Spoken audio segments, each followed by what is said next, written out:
Welcome to the Mouthpiece. This is your last of March edition of the Mouthpiece. We're going to talk about the recently concluded Shooting Stars tournament in San Jose, California, in which Mike the Mouth Matusow had his big blow-up, first time in a couple of years. Really bad blow-up. We'll talk about that.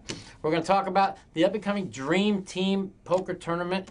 It's a $500 man tournament, small buy-in tournament. It's coming up starting at Caesar's Palace on Saturday. The team of me, Phil, the idiot poker brat Helmuth, and Dr. Jerry Buss from the LA Lakers. That's going to be our dream team. Our team we're talking about is the favorites. We're going to talk about Foxwoods. I will be going to Foxwoods next week. It happens to be a wish of some gentleman who's got terminally ill cancer to meet me. So I'm going to be meeting him in Foxwoods right before the tournament. We're going to talk about that. And we're going to talk about whatever else you want to talk about. Poker After Dark, I'm on this week on the Mouthpiece.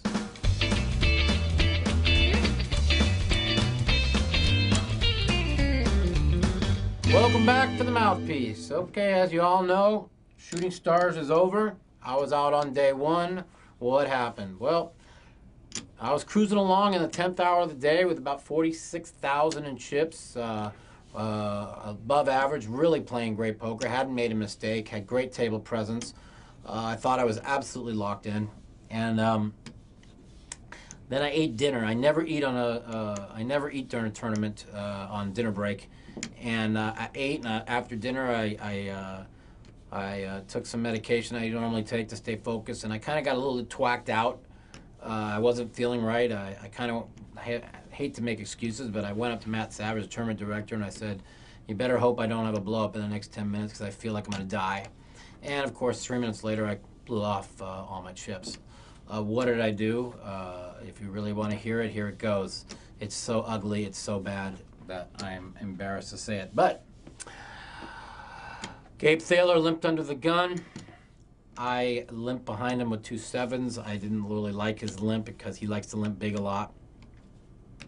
Big blind sees the flop. Flop comes 4, 6, queen with 2 hearts. Check to me. I bet like 1,200. In which time the big blind check raises me, makes it 5,000. Now the big blind quick raised me. He's a guy I showed a huge bluff to about 45 minutes earlier. And the way he threw his chips in was different than he had thrown his chips in any other time. And I said, well, let me call his 5,000 and see what he does. And at this present time, I called his 5,000. And I really thought he was possibly on a flush draw or really didn't have anything. And the turn card came in 9, a 4, 6, queen, 9, 2 hearts, and he says, all in. And he moves all in for like 30,000. And it's a written rule in poker. Never go broke with 1 pair in an unraised pot, let alone 1 pair underneath the board. And I didn't understand his all-in. He had never made a big bet like that when he had big hands. And I kept thinking, going through it, and my game ain't really built around trying to make the hero call or the hero fold. It's built around playing small pots and kind of attacking weakness and trying to keep myself out of playing the big pots and risking lots of chips. So I deviated from my game, and I started thinking he's making a big move against me because I showed him a big bluff. And I went and I called 30,000 in an unraised pot after I had 1,200 invested. And he showed me, of course, what he's representing, queens and sixes. And after the hand, I had 4,400 left. It was really probably the biggest blow-up I've probably made in at least 2-3 years, and I was really struggling mentally at the time when I did this, so my brain wasn't really thinking correctly.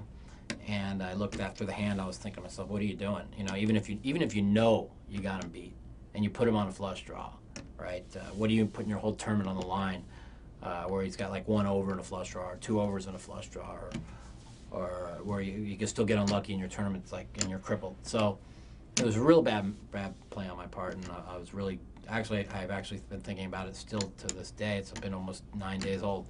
So I've been thinking about it a lot. So might blow up there. I proceeded to double up, get to about 9,000. I actually got back up to 12,000, and two people limped under the gun, Gabe Thaler and Will Wilkerson. And that was a little bit scary, but I looked down, I had ace king suited, and I had like 9,300, and I said, okay, I'm all in, guys. And I just shipped it. And you know, they knew I had a big hand, and you know, only playing 300 and 600 blinds, so you know, 9,300 is a lot of chips. The guy behind it, I mean, the guy who I doubled up with the sevens, I mean, he's just been trying to get this bounty forever, and that's what things real tough about bounty tournaments. Is it's bad enough they want to beat Mike Matusow as bad as they want to beat him, but with a 5,000 bounty on the line, they're still coming. This guy put in a good 10% of his stack. I mean, 9,000, he had like 70. He called 9, like 7,800 cold, I think it was. And 200 of the gun people, I mean, I thought for sure was under, when he called the 7,800, I mean, it was pretty obvious that he was pretty weak. I mean, I'm surprised one of the under the gun people didn't like re-raise it to like 30,000 or 40,000. I know I would have. And they both folded, which I really liked, because I knew the under the gun, or the guy who called the 8,000 behind me, just was really weak. And as it turns up, he had 6-3 of diamonds. And of course, it comes Jack, Queen, 5, 8, 6 on the river, and out the door I went. Really sick call. So I won that one. I'd have been back up to 21,000, and I'd have probably maneuvered myself back in the tournament. But I made one mistake, and it cost me. So that's what happened in the Shooting Stars tournament. Dream Team Poker this weekend, Caesars Palace. It's a 500-man tournament. Top 2 scores count towards your team scores. Our team, me, Phil, I'm an idiot, the poker brat, Helmuth, and Dr. Jerry Buss. Nice little combination of people. Jerry really wanted to play in it. He asked me and Phil if we'd be his teammates, so we said okay. Being on the same team as Phil is very, very heartbreaking. I almost want to make fun of him in between hands. And if he goes and gets knocked out early and plays bad, you'll be hearing me ripping on him through the whole tournament. But until then, I'm going to have to be cheering for him. That hurts. That breaks my heart too, even though he's my friend. It's tough to cheer for a guy who's completely mentally deranged. So it's a concept of best 2 scores out of 3. Starts at noon on Saturday.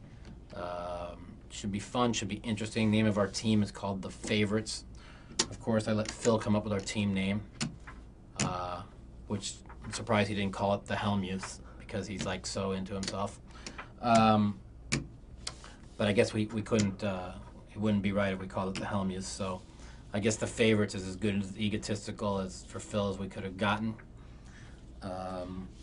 Our uniforms are going to be, you know, we had to go with his colors, gold and black, but, you know, as long as they don't have Ultimate Bet logo on it, or any other logos, or Phil Helmuth's logo on it, I guess I can deal with the colors, which isn't bad because it's also Laker colors, and I don't care as long as I can wear my full tilt patches. So that's what's going on with that. Looking forward to that this weekend. Should be a lot of fun. That's about that for that. Now, moving on to another note. It is my girlfriend's birthday on March 28th. Happy birthday, Jess. She is now officially 28 years old. Almost. So, happy birthday to you. Also, we'll be going to Foxwoods. I'm going down to Foxwoods on April 1st. It's an important trip for me. I got a letter from somebody. Said it was a really important wish to meet me. He's got some terminally ill cancer or something, and he wanted to meet me. It was one of his dying wishes, so I really feel happy to go down there and meet him. Going down a couple days earlier before the main event to meet him, and I'm looking forward to meeting him. And then on with the tournament. Starts April 3rd, I think. And I really like Foxwoods tournament.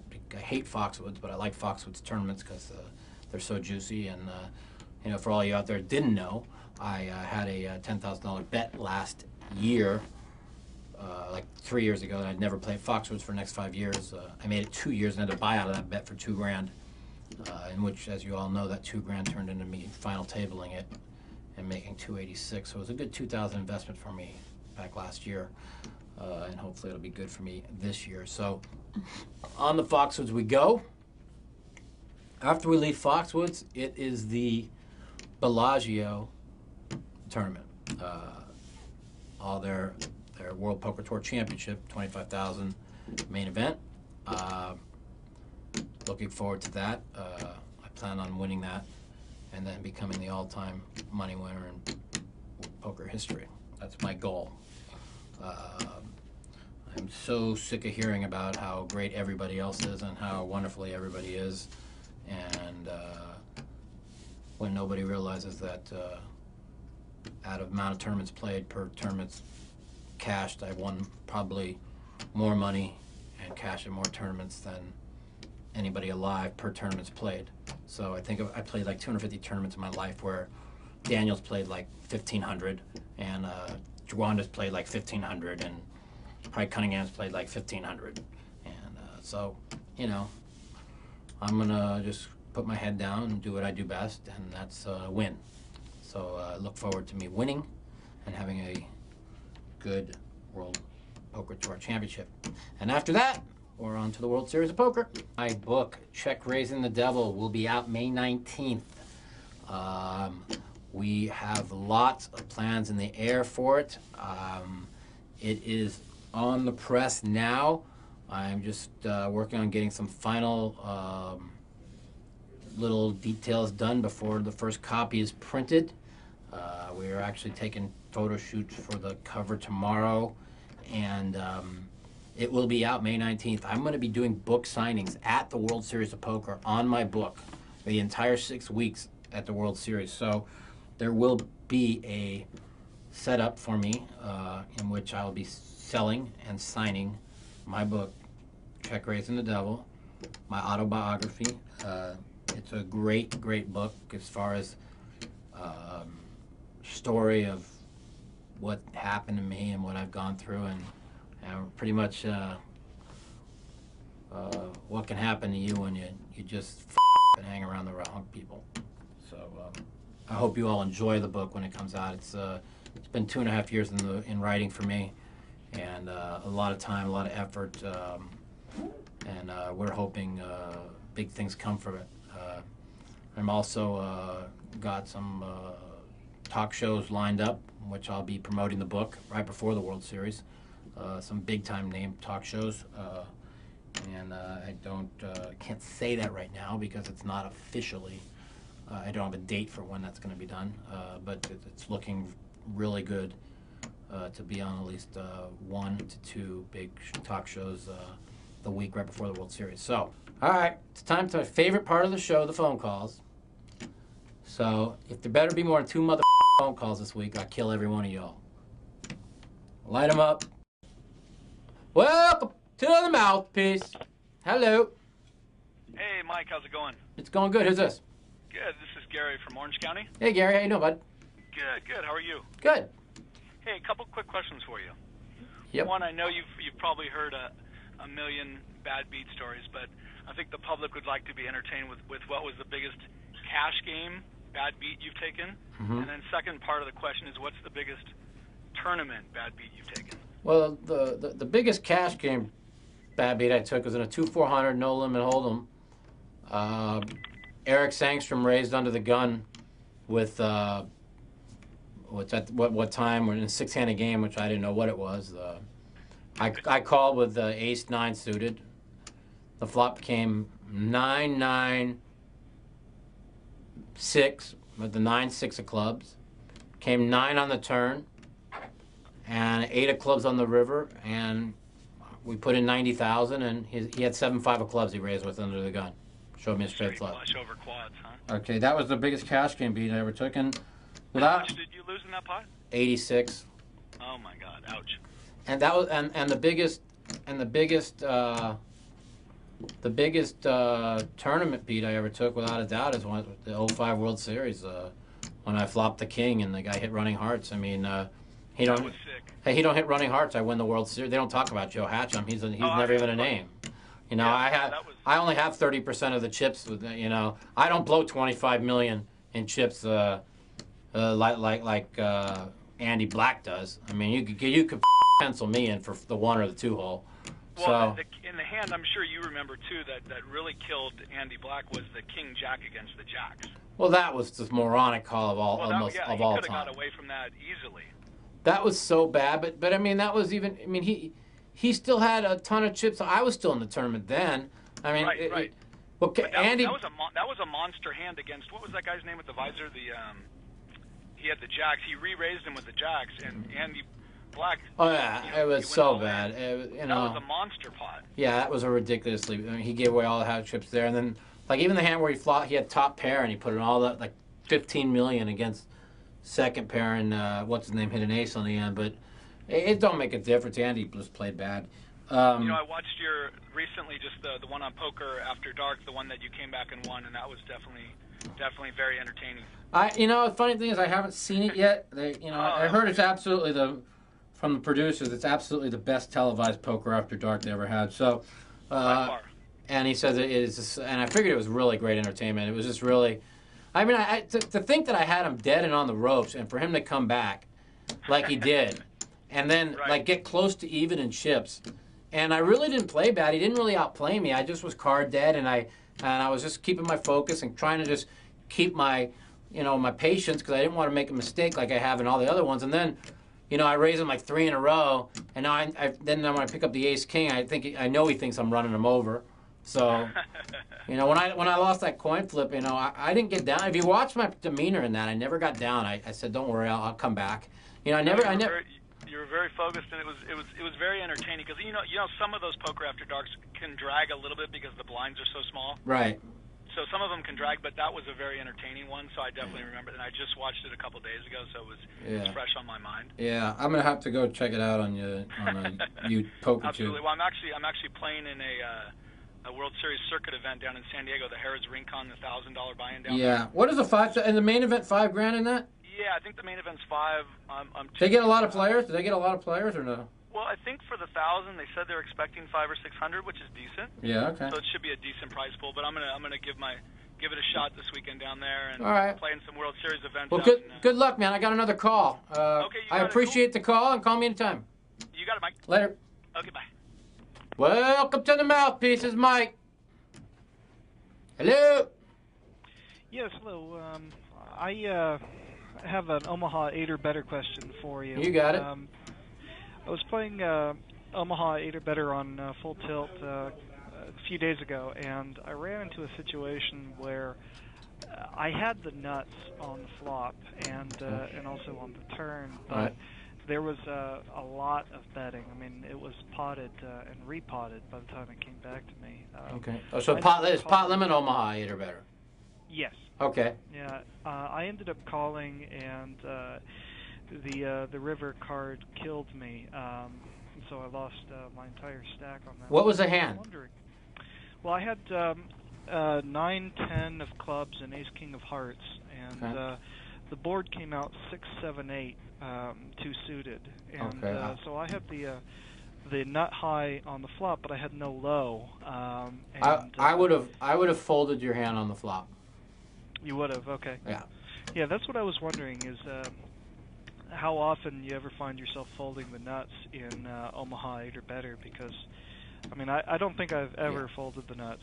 I wouldn't even, purpose, but. Well, the thing is, it's just like why I don't play ace deuce in a ring game like an ace deuce jack 7 or an ace deuce 6-9. I'm not looking, what are you looking to make? You don't want to make nut low without a high. If you get quartered in a PLO pot limit game, you lose half your stack. You understand? And it's really important to play like a 1-2-4 in a paint or 1-2-3 in a paint. 1-2-5. If you're going to go with ace 3-4 in a paint and the ace has to be suited, you have to have a two-way hand when you're playing PLO 8 because when you do trap a guy, and you trap them and you quarter them, which is going to happen a lot. What your goal is in PL08 is to trap a guy and get him quartered for half his stack. I mean, it's not like in a limit game where you chop a lot of pots. When you're playing PLO and it's so easy to get half their stack. It's ridiculous. And when you don't have a high with low, you're always supposed to check behind and keep the pot small. You don't want to let him stack half your stack when you only got a one-way hand. Yeah, the guy who ended up winning it had pocket eights for a set of eights on the flop, and he also had ace deuce low of the same suit.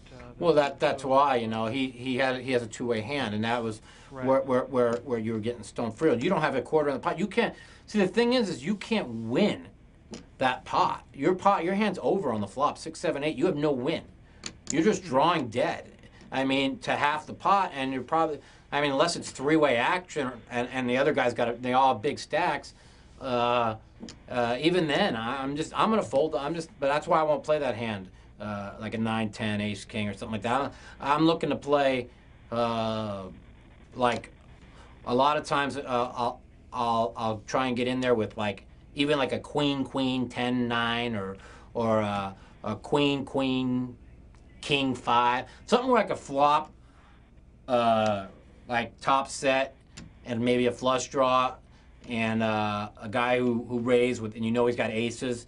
And he doesn't believe you. He thinks, you call the raise with like ace deuce, and he doesn't believe you have it. And that's how you win big pots in that game. So you either win big pots with like the ace deuce 3 paint, or 1, 2, 4 paint, or like the garbage hands of king, king, jack, 8, or king, king, queen, jack, or something like that. So. Okay. All right, buddy. Take care. I appreciate the call. I appreciate it. You got it. Thank you. Bye. Welcome to the Mouthpiece, Mike. Hello. Hello, Mike. Hello. Yeah, what's up, man? Hey, this is Adam from Oakland. Adam, what's up, buddy? Hey, I was watching you at Bay 101. Yeah. And I wanted to know what you thought about when Helmuth left to go to the driving range. That's pretty funny. In the middle of the tournament. Yeah. Well, I think that, like I told him, I went over his house the next day after I got knocked out and blew up and played like and we hung out, played Chinese poker all day, and then we went to dinner. I have another friend named Bill, lives in the Bay Area, and Phil and his wife. And Phil's wife says something to me. She goes, "Don't look at me, I'm not his shrink." Just like that. And I laughed, and I said to myself, I didn't say it out loud, but I said to myself, somebody needs to get this guy a shrink if you're not his shrink. Because, she's a psychiatrist, so I think it's pretty funny that he doesn't have a psychiatrist, because he definitely needs one. But I really thought that it was good for him. He was playing so bad that, if he didn't do something, he was going to go broke. Granted, he got back and went broke in 2 hands anyhow, but, it's really bad for him when he's by the rail and the crowd's behind and they're all watching, because he's such an egomaniac that he's trying to always impress the crowd and impress people instead of put his head down and play poker. So right then and there, he's in trouble just by being on the rail. And then, I got in the game, and he was just in every pot. And in this day and age, you're not going to win playing a lot of pots and being Phil Hellmuth. You could be some 21-year-old random internet kid that maneuvers and plays, because nobody knows who you are, and people, they don't really know. But people are gunning for you, and you're a shooting star. You just got to play tight, you got to play even ultra tight. And he played, bad, and then he left, and then he was whining on the phone how depressed he was, how bad he was playing, and so I guess going to the driving range was good. Who knows? Did you play with Steve Brecker at all? I've played hundreds of times with Steve Brecker. Were you at the same table with him? No. At Bay 101 at all? No. But I guess if Steve Brecker could win a tournament, anybody could win a tournament. Yeah. Steve Brecker is he's relatively solid, but he has a major tilt factor. So he had to never get a hand beat the whole tournament to win. He's a solid. He's a pretty solid player. He's a pretty tight player. I mean, he's not like talented or anything. He's just a solid type player, and who I guarantee you never lost a pot the whole tournament because, and he loses a pot. I mean, he just goes off. I've watched him blow up stacks like you have never seen. But he's a nice guy, and I'm really happy for him. And couldn't have happened to a nicer guy. I really like the guy a lot. I think that, it was just his time. I mean, he got it all in with Ace Queen versus Ace King, or Kathy wins the tournament. You know, she's been very snake bit. You know, in these tournaments. Same with me. You know, she's made 6 WPT final tables. I've made 5, and we're both real snake bit at them. So, look how she got a hold of her chips, and the guy put in $2 million. The chip leader tried to bluff her with King Eye. I mean. They all, like I said for the longest time, you know, all you got to do is play solid. Eventually, they all break down and give you their money. So. Actually, I have a strategy question for you. All right. I've really been focusing on playing heads-up stud tournaments on full tilt, mm-hmm. and his winning streak is 25 in a row. And I haven't won 25 times. I haven't won 25 times online in 2 years. Go ahead. Yeah, I mean, I was doing really well, and I kind of just plateaued for a while, but, you know, my hardest, the hardest thing for me to read is, like, when someone has an ace up, and then they raise, and I've got a small pair in the hole. You know, it's kind of hard when you don't progress and make 2 pair. Listen, stud is just, what stud is, it's a game of live cards, period. Mm-hmm. The guy could start with split aces and a queen, and there could be an ace and a queen on the board, and he's about 3-1 dog in the pot against 2 other players that have live cards. So, you know, that's what stud's about. Stud's about really pressing a hand when and when you got live cards. Yeah, that's what a good stud player. Do you have any advice for like heads up? You know, I really can't help you. I'm really not that good a stud player, or I would more than be happy to help you. It's one game I don't want to give advice on because I would be giving you advice that I really don't know that much about. I just know it's a game of live cards, and it's a game about playing solid. Yeah. I got another call, though. Thanks, Mike. You got it, buddy. Take care. Yeah, Peace. I really like watching your show. Thanks, man. All right. Bye. Welcome to the Mouthpiece. This is Mike. Hey, Mike. It's George. It's who? George. George. What's up, George? How you doing? Good. How are you? Pretty good. I was wondering, what events are you planning on playing at the World Series this year? I've been asked that question twice now today, and my actual answer is I really don't know. I haven't looked at the schedule. It'll pretty much be get knocked out, see what the next day's tournament is, and if I want to play it or not. I played 13 tournaments last year, and I wanted to play about 22. So I envision myself playing around 15 again this year, only because I plan to go deep in all of them. And when you go deep in them, I had this thing last year that if I got to the second day, I took the next day off. I tried to not burn myself out, and it really worked to perfection. And I'm going to go with that strategy again this year. I know I'm playing the first event, the 40,000. I know I'm playing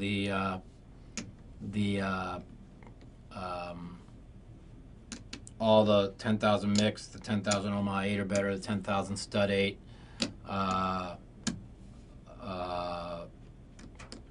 the 10,000 limit tournaments I'm playing, and the 40,000 big one in the main event. Those are for sure. I probably won't play more than maybe 3 no limit tournaments the whole World Series. The 5,000 shootout, I like the shootout tournament. No limit, I'm going to play, not limit, just no limit. And that's about it. You know, I'm going to play all the Omaha 8 or betters, and all the stud 8 or better. All the limit. The limit is where the money's at now. I mean, everybody and their blind mother can play no limit hold'em now. So. Yeah, like I saw how they just introduced that the stimulus tournament, like the $1,000 one. That's one's gonna be huge, I bet. Yeah. So, the 50K horse I'll be playing. So, I mean, all the big tournaments I'm gonna be playing, and all the all the limits. The limit tournaments where all the where all the dead money is. So that's where I'll be. I had another quick question here, real quick. Go ahead. I just saw the recent filming for. I think it's a poker after dark for the Dream Table where you had Ace King against Phil X King Queen. Yeah. What did you put him on it exactly in the hand? I played bad. I knew I should have. I just wasn't. I just got there. I wasn't locked in, and I told myself to fold the hand on the turn, and then all of a sudden I just got stubborn, and then the king came on the end, and I actually put him on. I put him on a full house. I mean. And I just got stubborn. I mean, I just, some days you just have a hand where you just have that one hand where you just play bad and you just know you're beaten, you don't fold. That was just that one. That's why I thought when the king came on the river and when you had the chips with the ace kicker on there, I was thinking that you would normally think that my hand was beat, and with the way that the flop and turn was. The way the betting went, I had to be beat, and I just. I just was settling in. I had not played any live poker in like 2 months, and I felt like I wasn't settled in. I didn't feel comfortable. I wasn't really zoned in. And usually when I'm struggling to like get settled in, I usually play super tight, where I don't want to make myself have a decision until I get myself more comfortable in the game. And unfortunately, I was like in the first 5 minutes of the show, and I wasn't comfortable, and I just made a bad decision. No, Foxwoods is coming up soon, right? Yeah, I'll be there April 1st. Okay, well, that's all I have for you today. Good luck in You got it, buddy. Foxwoods. Thanks, man. Take care. Take care. Bye. Welcome to the Mouthpiece. This is Mike. Mikey, Kevin Smith from Kentucky. How you doing? Kevin, what's up, brother? Not too much. Hadn't called you in a few months. Been kind of busy, so I thought I'd call and I appreciate it, man. ask a question. Go ahead. You got it. Hit it. Yeah, I got a question about rebuys. Rebuys. Go ahead. If you're playing in a tournament, I can't hardly hear you either. So. Oh, I'm sorry. Can you hear me? Yeah, I got you. All right, my fault. That's okay. If you're playing in a single rebuy tournament, like you've got a buy-in, then one rebuy and an add-on. Uh-huh. The rebuy period's about 2 hours. The blinds are pretty fast. I mean, they're going up every 15, 20 minutes. Right. Would you rebuy immediately? I always rebuy for immediately. I want to get double chips on everybody. So then I could everybody's trying to hold on or whatever. I could put a little bit of pressure. In rebuy tournaments, I like to put a little. If they're unlimited rebuys the first hour, I play any 60-40 dog or any 50-50 flip, and I try and double twice. That's the goal. The goal is to double twice. Let's say you start with 1,500 chips, you rebuy right away to 3,000. Right? Or they start with 1,000, you rebuy to 2,000. Your goal is to get to 8,000. Double once to 4, double again to 8. And it don't really make a difference, how much it takes. You don't want to put in like 15 rebuys, but like 10, let's say 10 times. And you get to the double. Now you get the add-on on the end, and you're actually sitting at the amount of chips you want to be at the end of the thing, which is like 10 to 12,000 range, which puts you like 2 to 1 chip lead on the rest of the field or whatever, which allows you to control the action. So you don't want to play like an idiot like a lot of these people do and just, shove dark trying to get chips. You want to play solid, but you want to like call with any suited card, any try and flop a flush draw and double up, any connected card, flop a pair and ship it on them and, try and suck out. Something where you're not that far behind where you can get lucky and double up. And then after that, you try and double up again, and that's how I play those. And in the single rebuy, like you said, in the one add-on, I add on right away, and then I play, really somewhat snug, but I attack the people that you can see they're only on one bullet, and you just work from there. Excellent. Actually, I'll be out in Vegas next week. I'm coming out Tuesday. All right. Well, I won't be here. I'll be in Foxwoods, but. Oh, will you? I know there's the Bellagio's going on like next week at 2 or something going on over there. Yeah, the Bellagio's going to be going on the whole month. So. Okay. All right, man. Thanks for the call. Sorry you're not going to be there, but appreciate it. I'll be back the end of the week. All right. Good luck to you. Later. Welcome to the Mouthpiece. What up? Hello. Hey, Mike. This is Who? Mike, this is Spencer from Orange County. What's up, buddy? Hey, I had a really interesting hand that about a couple weeks ago I wanted to ask you about. Sure. I had a 3-5 of hearts on the button. It was a 5-way limp pot. Yep. 2-5 no limit game. So you called?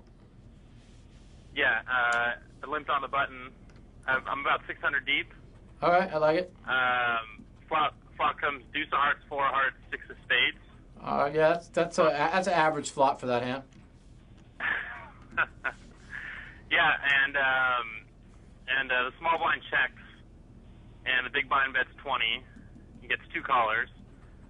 I make it 60. Good. I'd have made it about 75, but go ahead. The small blind calls, and the big blind repops for around 200, I think. There's 2 hearts on the flop? Yeah, 2 hearts on the flop. The big blind repops. Well, for, I mean, he's pretty much telling you I got the nut flush draw or I got a set.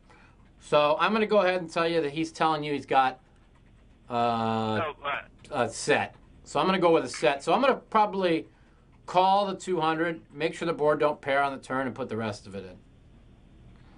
Well, I ended up putting... You can put it all in on the flop. I mean, there's nothing wrong with putting it all in on the flop. Yeah.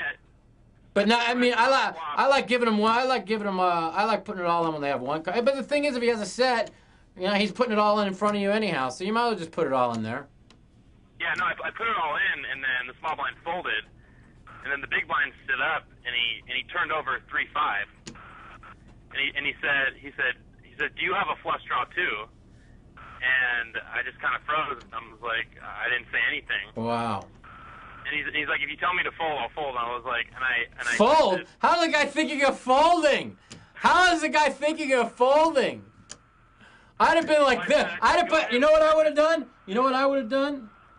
I would have looked at him and said, "Yeah, fold." No, I would have been like, actually, the truth of the matter is there's already a lot in the pot. I mean, I would want. I mean, I'd want him to call. I mean, I'd be like, well, I'd be like, I think the math added up to where I actually wanted him to fold, but it was about even. So I mean, because he was about 600 deep, so I would have doubled through him.